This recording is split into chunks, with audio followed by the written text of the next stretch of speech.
For everyone else, they're assigned to stationary bicycles that provide power to the entire settlement. Also, I can literally program the bikes to shock their testicles if the settler Did the game suddenly change into a different genre? isn't pedaling fast enough.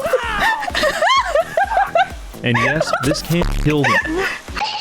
Hi YouTube, welcome back in hell. My name is Cypress and today we'll be watching a video by Reggie. Fallout 4, but everything is a car. The year is 2077, and the American government has just finished research on the forced evolution virus. This pathogen is single-handedly responsible for transforming people into Slavs. Oh. Shortly after, the world was plunged into nuclear winter. Coincidence? I think think not. not. It was definitely a bad time to be alive, but our timeline is even worse, because in this world, the virus doesn't evolve things into super mutants, it evolves them into cars, meaning that every single household item is now a car. Grandma's radio? car. Collection of coffee mugs? A car. Your infant son? It's car. too late for him, I'm afraid. Even the very bullets Congratulations inside with of your your car. gun? Also cars. Simply put, 75% that. of the game assets have been replaced by cars. Can I become and a car society too? is not coping with it very well. These motor vehicles may seem innocuous, but they're actually ambush predators, and trust me, they will not hesitate to put you down. There's only one man who Nice. could hope to restore order to this world. Of course, I'm talking about Igor Bogdanov, because today we'll be playing as one Hi, half of the Igor. titular twins in an attempt to establish a thriving utopia and put an end to Carmageddon once and for all. But I Can we love single-handedly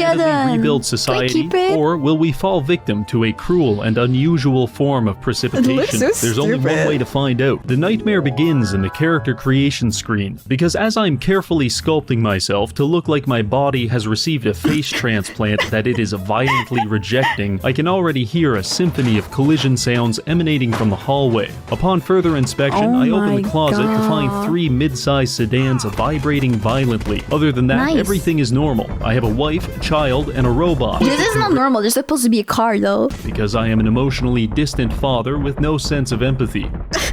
Then, does look like suddenly, it. a broadcast comes on the TV. This entire area is about to be vaporized by nuclear weapons. So, obviously, I escape out the front door, making sure to lock my wife and child in behind me before sprinting down the street Useless in the wrong father. direction. I turn around, dodging and weaving my way through a series of cars as I race toward the fallout shelter. Many good people Oh are left no, behind. they can't I go. do not care. And despite Mr. Russell's course you best don't efforts, care. I'm the first one to make it to the elevator. I look behind me to see that my wife and child are trapped on the rear bumper of actually a made it Chevy here. Plymouth. Pay attention to the helicopter landing in the background, because it lands directly on top of a car, crushing it and setting off a chain reaction of explosions which killed the entire neighborhood. That is awesome! I love it! Eventually, I figure out the best approach is to just hide behind this container crate, wait for the cars to explode, then everyone makes their way to the elevator and Nice. we're in.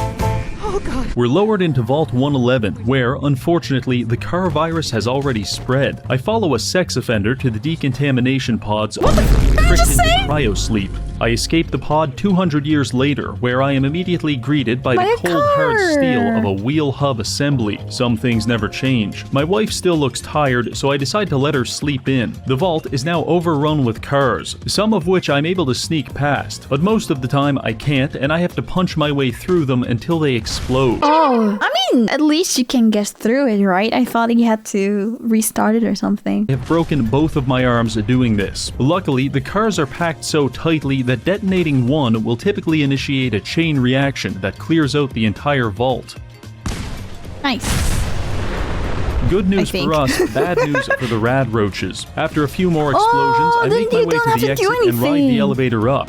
We finally made it outside, where I bear witness to several cars majestically sailing through the skies. My neighborhood has been hit hard by raining the car cars. virus, but this is nothing. Over the horizon, I see the Red Rocket truck stop spewing cars into the atmosphere like some kind of volcano. You may look love at it, this and man. think, what's the big deal, I Reggie? love to see these random flying cars. It's just some cars. Well, I'll tell you, not only do I have to contend with the ever-present danger of a car falling from the heavens and pulverizing me, but thanks Yeah? to a bug in the game, if I brush up against a car in the wrong way, there's about a Oh. 50% chance it'll just kill me. This What happened the about times in the first hour of playing. But if we let our lives be governed by fear, then truly, the terrorists have won. So regardless, it's time to venture forth. We have two goals. 1. Destroy the Institute, because in Fallout 4, the Institute is responsible for every misfortune, ranging from gangland killings to erectile dysfunction. So I'm just assuming they did the car thing too. And our second goal,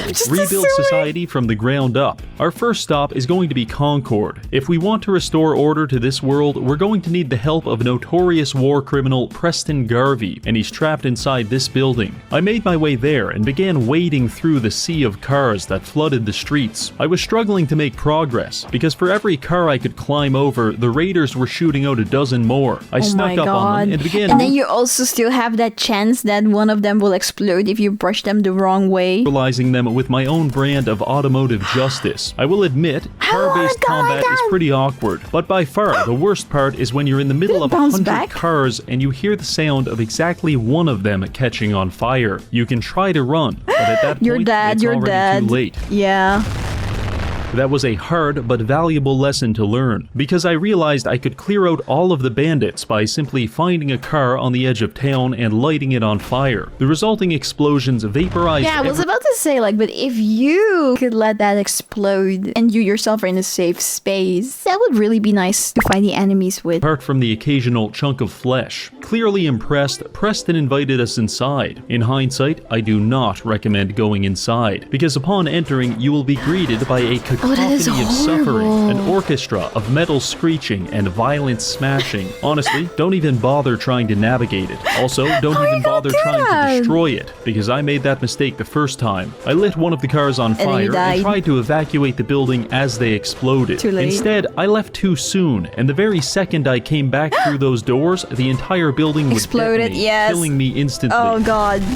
Just to add insult to injury, the game also placed a quick save at this exact moment. Thank you, Todd. That was lovely. This left me with no other choice. I'm going to have to construct a bridge made entirely out of cars that span from the top floor of this building all the way across to the museum's rooftop access. So I prepared some rough sketches and got to work. I started by sprinting my way up the apartment building, but unfortunately the cars ambushed me on the staircase. No! After dealing with that, I climbed onto the roof and began the construction process. Making a giant pile of cars might seem simple enough, but there's a few things I need to warn you about. Explosions? First, you may feel tempted to use the shotgun because it fires 9 cars at a time. However, the collision damage from 9 high-velocity sedans will cause a grease fire, at which point I highly recommend running as far away as possible. Just kidding, it won't make a difference anyway.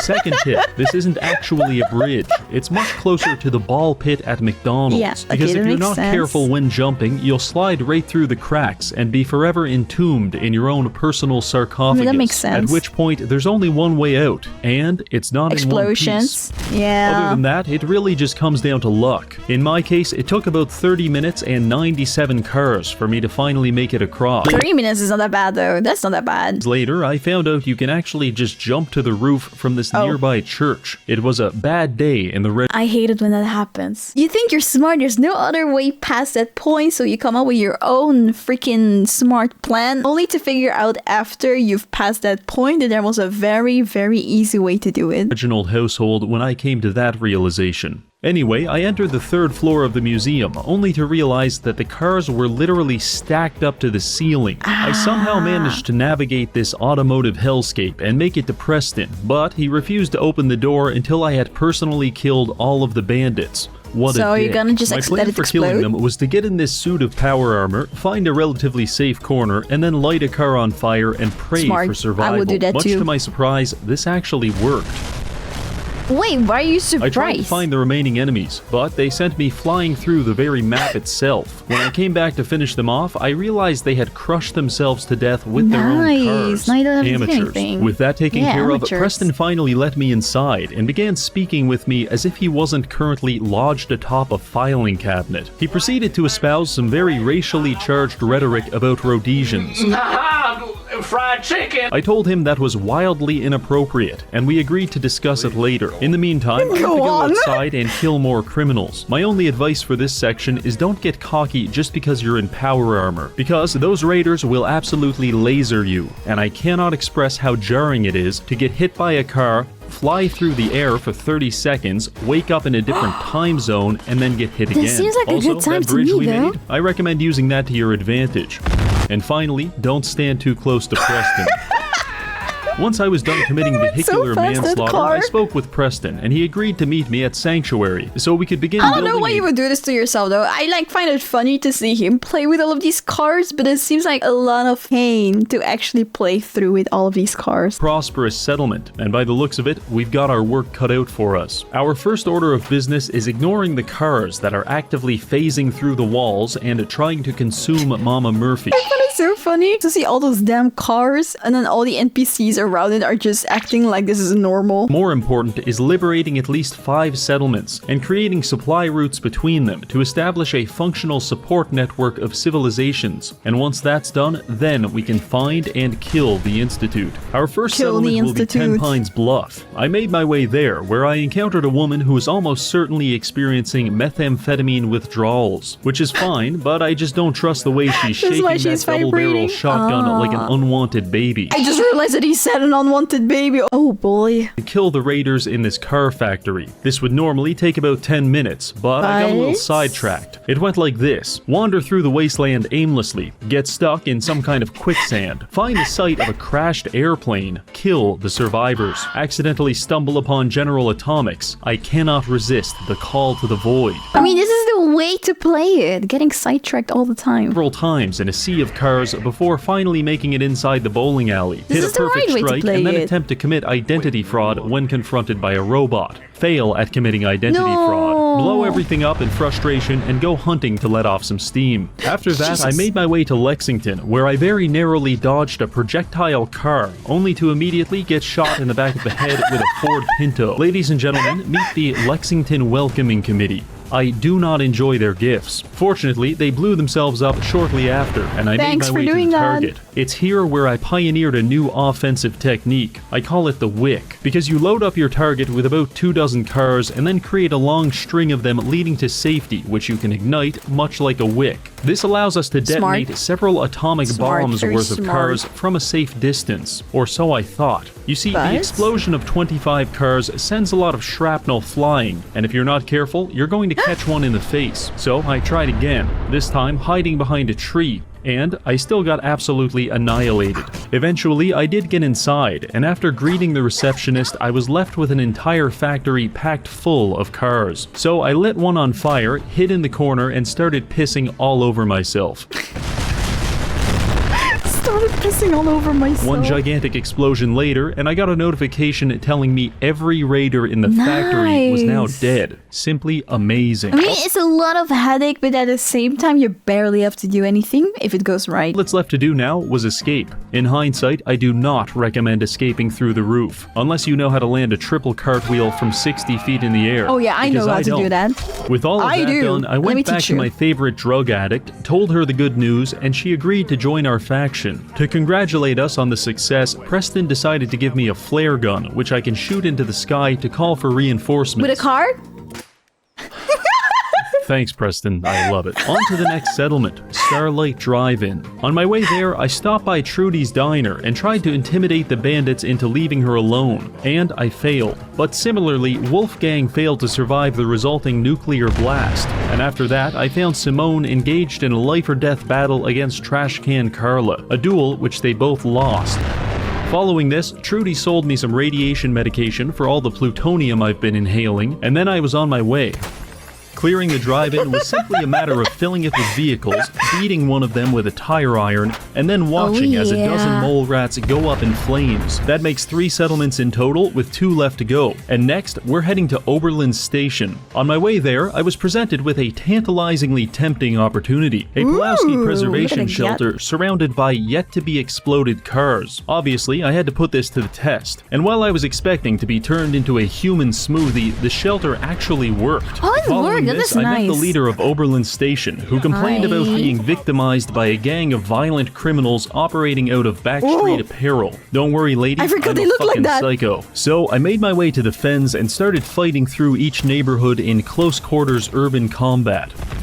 This area is teeming with suicidal super mutants, rabid animals, trigger-happy bandits, and around every corner I really want there's a a gun car that shoots waiting cars, to rip man. your face off. For these ailments, I wanna Dr. play this Reginald like this. prescribes live hand grenades. Use these well, and they'll make your life a lot easier, and their life I never a lot use those shorter. well. I Just always use those wrong. watch out for the mega cars. I spotted one of these at the end of the street and was drawn to it like some kind of siren. I mean, I understand it. I also felt drawn to it when I saw it. It launched a car at me, Ooh. at which point I decided it had to die. After that, I made my way into backstreet apparel and immediately realized two things. One, it's absolutely stuffed with cars. And two, some maniac lobbed a grenade at me, at which point I left. If I go back in there, You're I'm gonna not die. surviving. So I entered Yes. through the roof, where I received a notification that the quest had been completed. Jeez, I Today! wonder what happened. Briefly exploring the building, I sifted through a medley of human body parts. Some died in their sleep, others hard at work.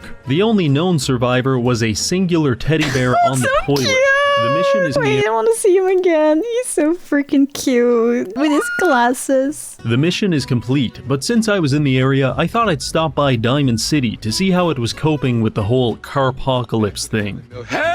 I approached Piper, but felt extremely uneasy about the car dangling over her head. My suspicions were So? confirmed when it smashed my skull into a million Out of pieces. nowhere! After respawning, I can confirm that this car, in specific, is an absolute bastard. When I did eventually get inside, things weren't looking so good. The cars were blocking access to several homes and storefronts, and at least a dozen people appeared to be homeless as a result. Also, That makes within sense. minutes of being here, I witnessed a man pull a gun on his own brother before security guards blew his head off with a car. This place has gone to hell. So I promptly left, only to be crushed by automotive precipitation within seconds of leaving. But it's Why not are all you bad, wearing any because while I clothes was again? there, I pawned my wedding ring to a Spanish man in exchange for a long-range scope on my rifle and a silencer for my pistol. Now my enemies will never know what They will hit not them. know that a With car that, I comes at decided to them. head back to Preston for our final mission, and my transit was accelerated substantially when I made the mistake of jumping on this pile of cars and getting launched into a ditch 300 feet away. Following this, I spoke with Preston, and he Hi, assigned me to help Preston. Nordhagen Beach. On my way there, I encountered several things. One of them, a junkyard full of cars that I can't blow up. Terrifying. For some reason, I Terrifying. felt a deep personal need to conquer this area in specific, so I tried. This was a mistake, because I spent the next 30 minutes dying, being lit on fire, or my personal favorite, being chased through the woods by a suicide I don't know, at this bomber, point I think he accidentally enjoys blinding getting myself, killed in this and then game. getting attacked by a black bear that I can't even see. Oh shit, that's really dark.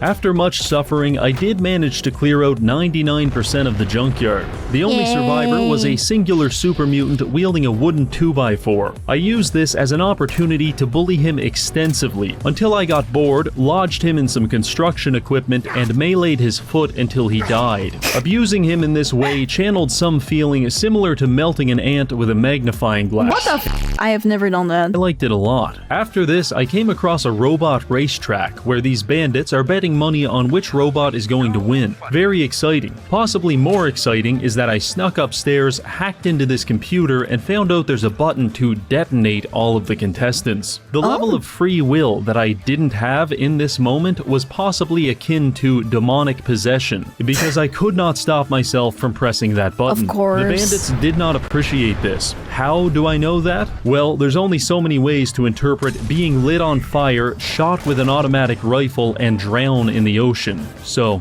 yeah. I took that as my cue to leave, so I proceed to the beach, where this woman tells me about feral ghouls stealing and eating her children. And while I respect the hustle, I need to put them down. The ghouls You hide out, I respect go the inside, hustle? and what do you know? It's full of cars. So full, in fact, that I can't even stand at the I'm not front surprised door anymore. Every freaking building in this game is just full of cars now. without the cars crushing every bone in my body. The desperation I felt in this moment drove me to pioneer a new car clearing technique. I lit a car on fire and counted how long it took to explode. Then, using that information, I went inside, ignited a car, and perfectly timed my exit I thought you did that from the very very first time you got stuck in that death loop at the start. Nuclear. After that, I took a few deep breaths and went back in. It worked like a charm. In fact, not only is the quest complete, but it's literally raining body parts inside. With that finished, we've got 5 settlements under our control, and Preston wants us to go reclaim the Minutemen castle and declare that our capital city. So I began making my way there, and a few things happened along the way. For example, I encountered a demented man eating imaginary noodles out of an empty bowl. I briefly considered euthanizing him on the spot, but I decided to speak with him first. This was when I realized just how bad his mental disorder was, because he's from Boston. What's wrong with being from Boston? What's wrong with Boston? I'm a European, I don't know. He's trying to sell me a credit card and won't take no for an answer. After I call him a con artist, he drops the hard R on me. Retard. I might be retarded, but at least I'm not retarded enough to eat ramen noodles in the middle of 4 flaming cars. Yes, he deserved that. I searched his body. This chaotic lunatic didn't even have a credit card in the first place. After that, I met up with the Minutemen outside the castle, where we were immediately beset by mirelurks. It was at this moment I learned that AI are not to be trusted with automatic rifles, because they'll either crush themselves in a vehicular avalanche, or accidentally shoot you into the nearest brick wall. Oh my God. After dispatching the crabs, our assault on the castle began, and I spent the next 10 minutes running around killing mirelurks and dodging drunk drivers in my underwear, which was great, but my teammates were quickly saturating the entire castle with cars, meaning that every 30 seconds my screen would turn black and I'd have a 50% chance of dying. And that chance increased exponentially when the Queen Mirelurk decided to show up. She was spitting acid and generally giving off bad vibes. Bad vibes? Started lighting her up. And just as I was about to throw a grenade and turn this whole place into a fish market, a soft-shell crab punched me 40 feet into the ocean. This knocked me out and left me drifting through a sea of aqueous feces, but eventually I came to my senses, tossed a frag, and it was all over. To celebrate, Preston decided to give the world's most poorly timed speech next to a few flaming cars. In case you're wondering, there were no survivors. After that, I spoke with a dirt-encrusted woman who appears to have spent the last 8 months face down in the mud. And instead of asking us for a shower, she wants to go into the Minutemen tunnels, fight our way to the armory, and build an artillery emplacement. So we did. Long story short, I found a decapitated alcoholic, stole his clothes, killed an angry robot. How do you know he was an alcoholic? He was decapitated. He was already dead. How did you know? After that, Ronnie gave us some smoke grenades and told us to call in an artillery strike with them. I gave it my best shot, only to find out that even the smoke grenades are cars. No smoke!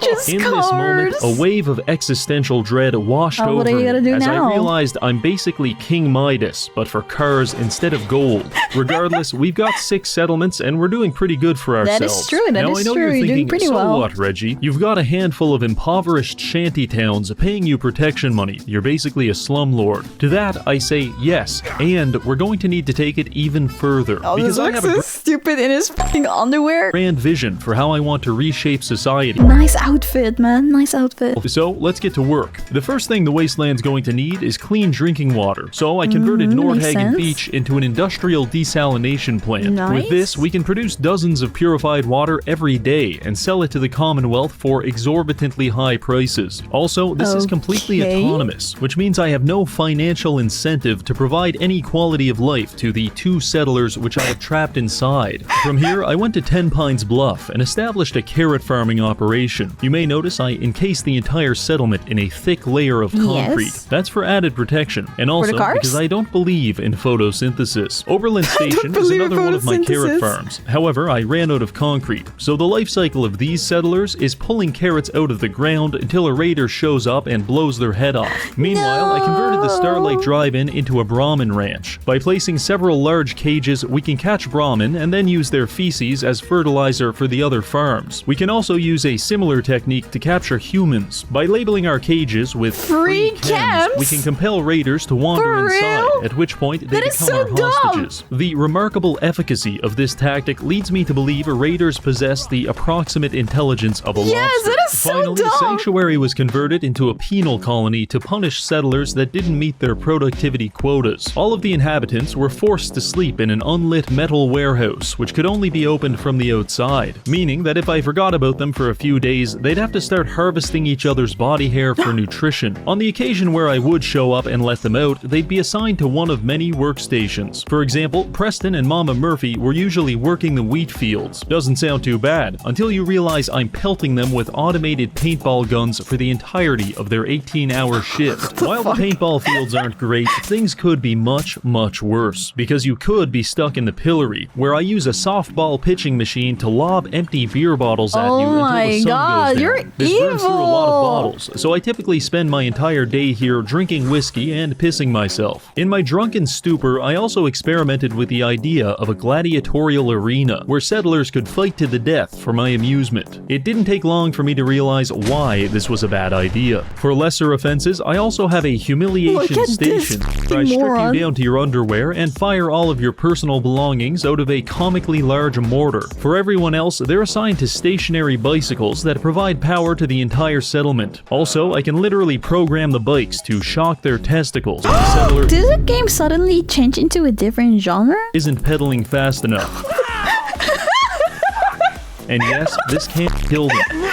Honestly, this is the beating heart of my whole faction, and I shouldn't even call it a penal colony, because they're free to leave whenever they want. They just have to make it past the gauntlet, a series of rotary blades that will not hesitate to Just walked into it. you down. You see, here in my factories, the worker does not own the product of their labor. In fact, they're not even entitled to the sweat of their brow, because that belongs to the desalination plant. Instead, they are afforded the privilege of living in a car-free society, and I think that makes it all worth it. The life that everybody dreams of. Now you may be wondering why I chose to farm these things specifically, and I'll tell you. Carrots, It's because at the castle, I have created the largest macaroni and cheese factory in the entire world, a title which is substantially easier to hold in the post-apocalypse. By using the carrots, wheat, and purified water from my settlements, in addition to plastic waste that I've pulled out of the harbor, I've been able to build and operate 8 full-time food processors, which are churning out Blamco mac and cheese around the clock. But where did the mac and cheese come from? When you look at this fully automated factory equipped with vacuum hoppers, logic circuits, and a laser tripwire sorting system all powered by a fusion reactor, which of these things do you think I had to get from a mod? Well, I'll tell you.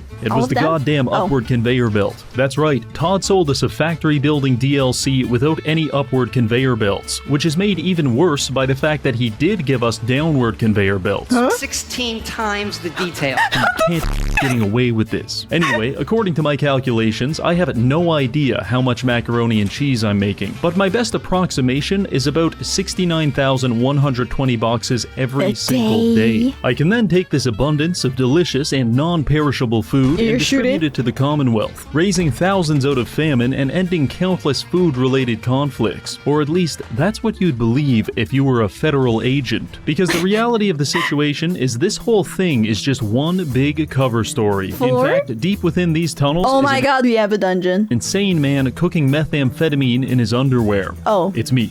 I'm the insane man. Yes, indeed. I'm making 69,000 boxes of macaroni every day just to conceal my real operation, which is the manufacture and distribution of a highly addictive Just a one-man MATLAB, okay. narcotic called Jet. You see, the fertilizer isn't actually for the farms. Simply put, Jet is an amphetamine derived from Brahmin feces, and with almost 20... I was already thinking, how does all of this make mac and cheese? I'm able to pump out dozens of it every single day. I'm selling it to everyone, even children. This little bastard can't get enough of the stuff. Oh, and all those bandits we've been killing, they were just rival dealers. Simply put, we've got a monopoly on this whole thing. But I'll be honest, running a drug den within a macaroni factory does get a little complicated, and I'd be lying if I said there wasn't the occasional slip-up.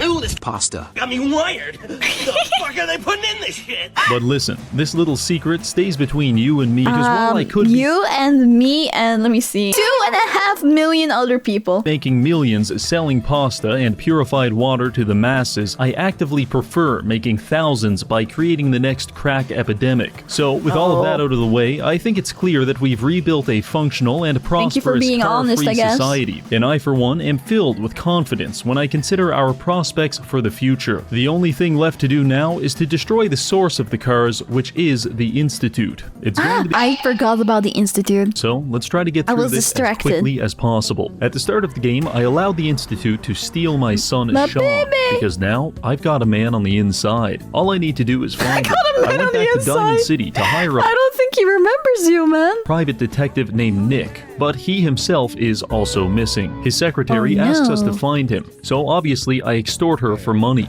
I do have 125 caps. More money. Fine. We'll make it 100. Even more money. Okay, you win.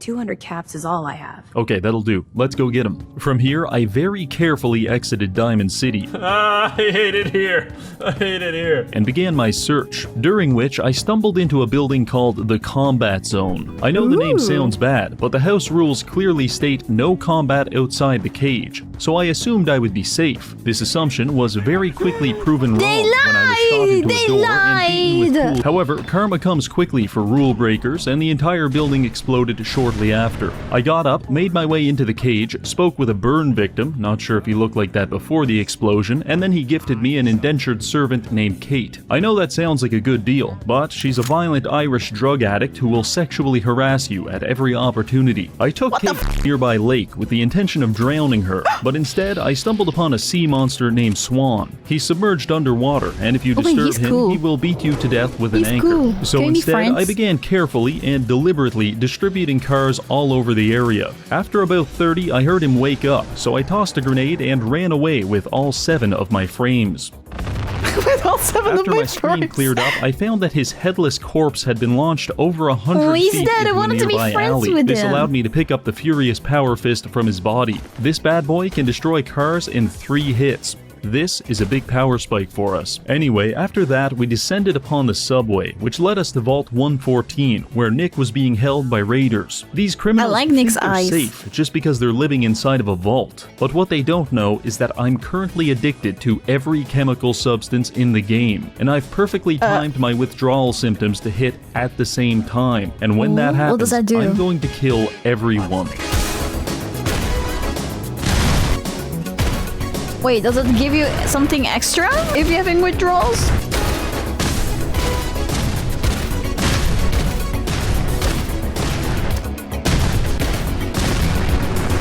I like There how is he a edited this part. temptation to feel guilty about the fact that 95% of my victims can't even be identified through dental records, but they should have thought about that before being born. After Yeah, the killing exactly. spree, Why we didn't they found think Nick about and that? began our escape, but our progress came to a grinding halt when Nick became hyper-fixated on this specific laundry room. He just Hmm. stood there for hours, and nothing I could do could get him to leave. Eventually, I Nick. realized I could move him around by punching him in the face, and so began the hour-long journey of punching Nick all the way to the objective. But you've got to be careful, because even though he has about he gonna 150 die? concussions by this point, he will not hesitate to jump up and start running back to the washing doesn't machine die. if you let him. So stay vigilant and keep swinging. Why does he wanna go to the Eventually, I got washing him to machine? the objective, and we were just about to escape when we were confronted by Skinny Malone and his thugs. Fortunately, I was Skinny able to Malone. weaponize my status as a terminally online man to red pill Skinny into believing that his girlfriend was just using him for his money. This revelation made him feel so dejected that he didn't even want to fight us. The one condition is that we only have 10 seconds to leave. But Nick is currently fighting and losing a battle against a 1955 Lincoln Indianapolis, so he couldn't escape and they got pissed.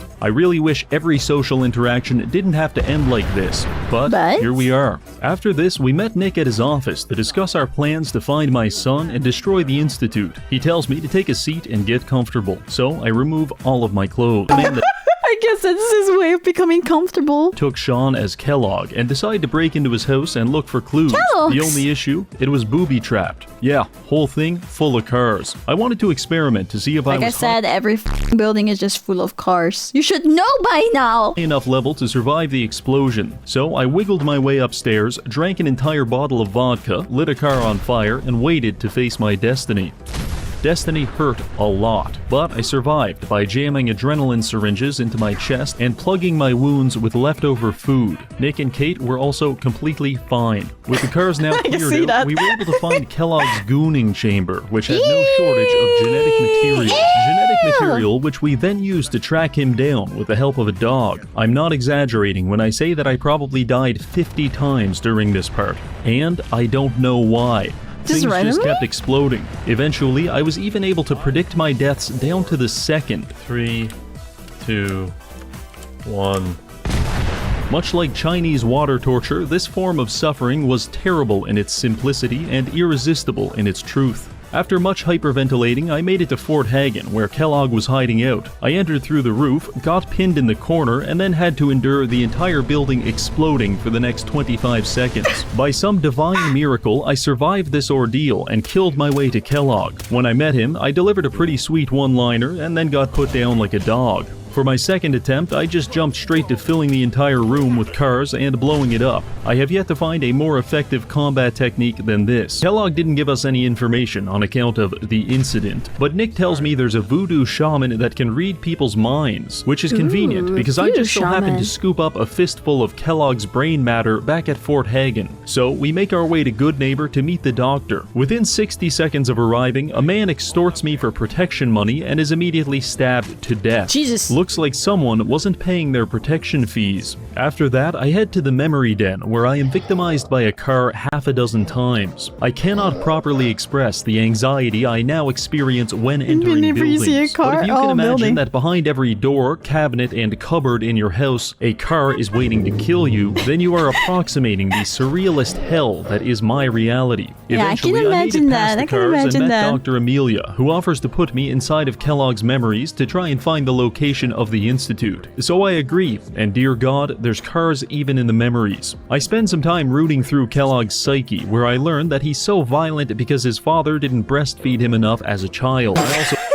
Father didn't breastfeed him. learn that there's an escaped scientist from the Institute, and if I find him, he can tell us how to get in. His name is Virgil, and he's hiding out in a sea of radioactivity. So I very carefully navigated my way to the nearest clothing store, making sure to die several times in the process. After which, I bought myself a hazmat suit. This should mitigate the radiation from the glowing sea. On our way there, I observed the arrival of the Brotherhood of Steel. They've got all kinds of helicopters flying around, but they're not coping very well with the local air defenses. Anyway, I arrived at the glowing sea and equipped my suit, giving me near 100% radiation immunity. Kate, on the other hand, well, she's pushing the theory of radiation hormesis to its upper limits. Honestly, once you get past the prostate cancer, the glowing sea isn't too bad. I fought a few things, realized the utility of a double-barrel shotgun, and then absolutely humiliated this Deathclaw. Proceeding a little further led us to the Children of Adam. They're basically a cult that worships radioactivity, but despite all of their brain tumors, they were actually quite helpful.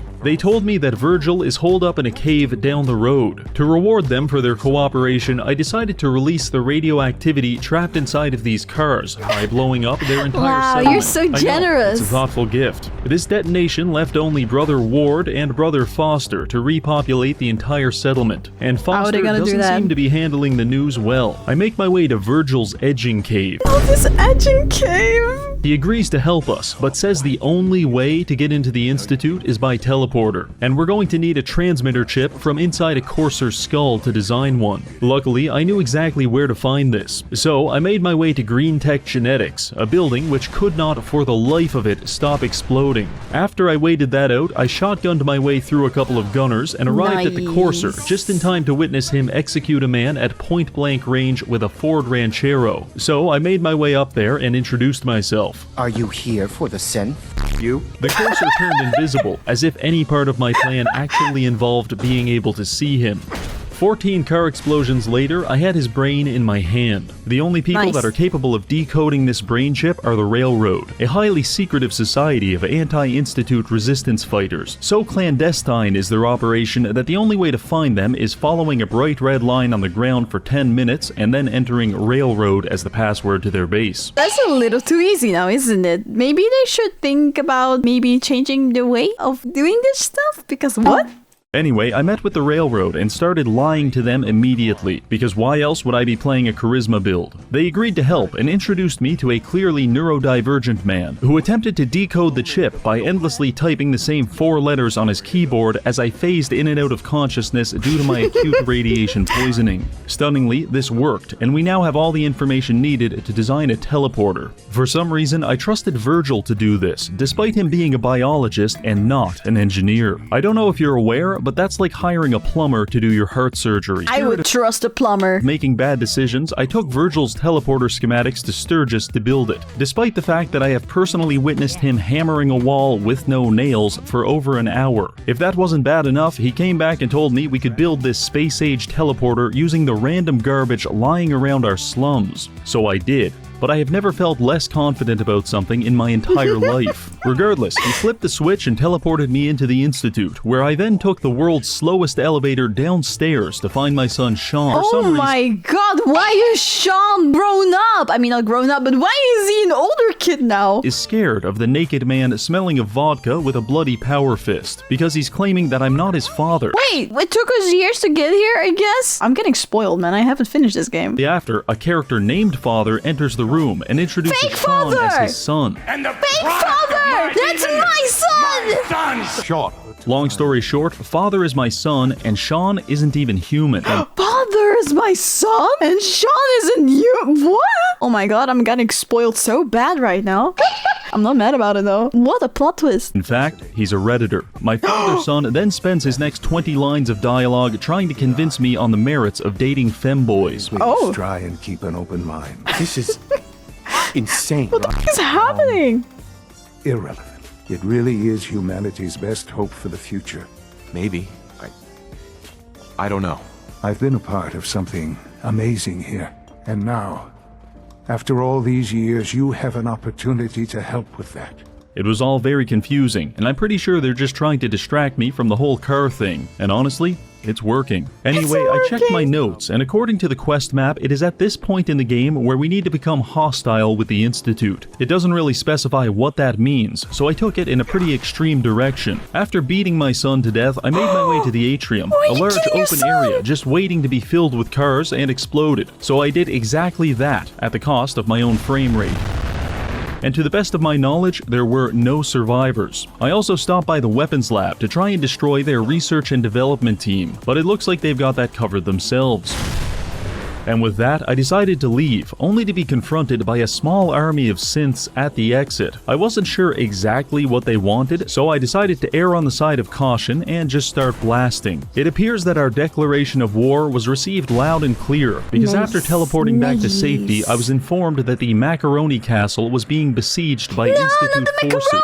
Our Blamco mac and cheese must not fall into their hands, so I hustled over there and prepared the defenses. It wasn't long before the battle was underway, and within 30 seconds, a giant car pile had already formed and ignited near the front of the base, the detonation of which killed almost all of my employees. After that, it was just a hellish experience, with cars flying in every conceivable direction, accompanied by a near-endless symphony of explosions and metal sound effects. My only tip for this is to avoid using VATS, because it will inevitably betray you. At one point, I made my way outside to lay a minefield and clear some synths, but Kate came around the corner and surprised me, so I accidentally launched her into low Earth orbit. Never saw her again after that. 20 minutes and countless explosions later, we had finally defeated the Institute army. But the damage they inflicted was devastating. For example, there were carrots everywhere, and more than a few body parts had made their way onto the conveyor belts. This was indeed a dark day at Blamco Mac and Cheese LLC. Very dark. I knew retaliation was necessary. We need to send a message to the Institute, and it has to be written in synthetic blood. Unfortunately, Preston says we don't have enough people to launch an attack, so I decided to capture Vault 88 to recruit more soldiers. It was controlled by a gang of raiders, but in possibly my most stylish move to date, I killed all of them while cartwheeling over their exploding corpses in the canyon below. I love the way that this card reading every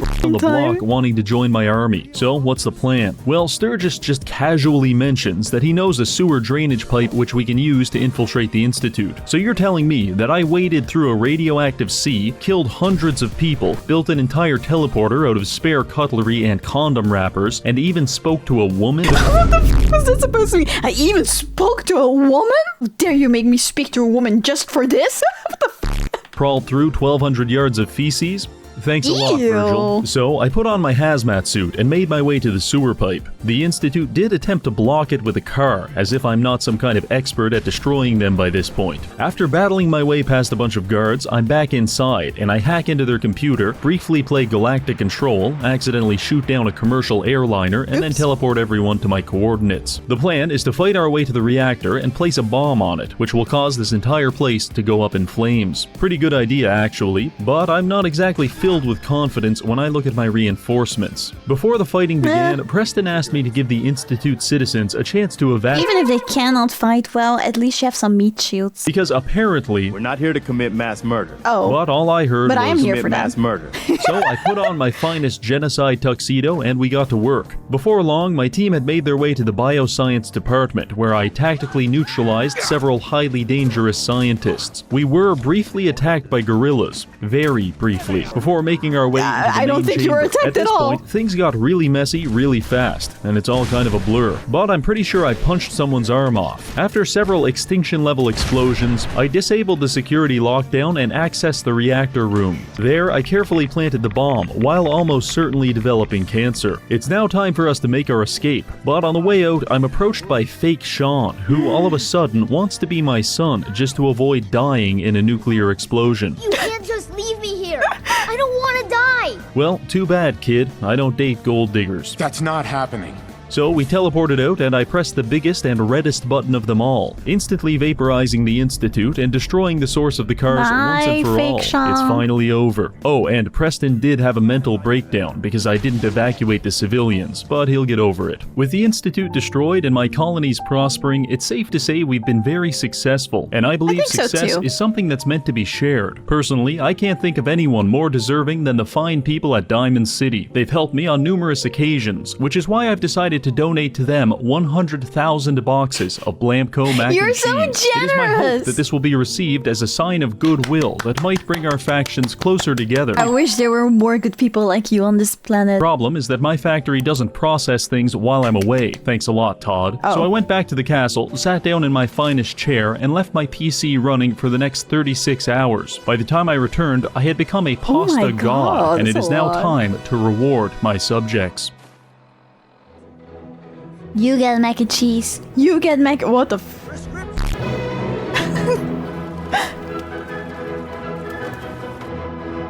Yeah, I think those people are gonna get sick of the mac and cheese. But, your heart's in a good place this time.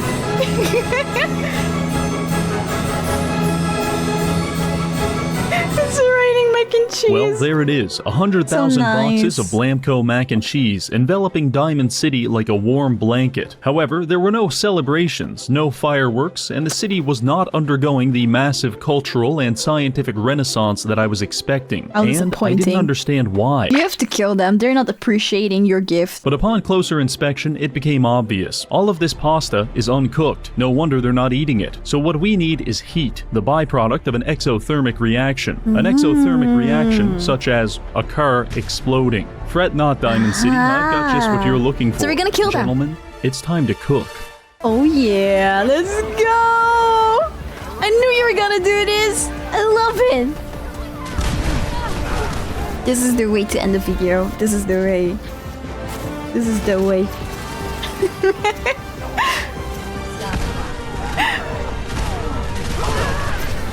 This is my city. Not anymore. Well, that does it for this video. We've saved the world from an automotive apocalypse and ushered in an era of abundance and tranquility. Thank you to this month's patrons for supporting the channel, and finally, thank you for watching. No, you! Thank you for making a video. Hi, thank you so much for watching. If you liked it, please don't forget to give a like to the video and subscribe to my channel. I also stream live on Twitch and on YouTube, so follow me on Twitch or just turn on the notification bell on YouTube to know when I go live. I hope to see you there. Bye!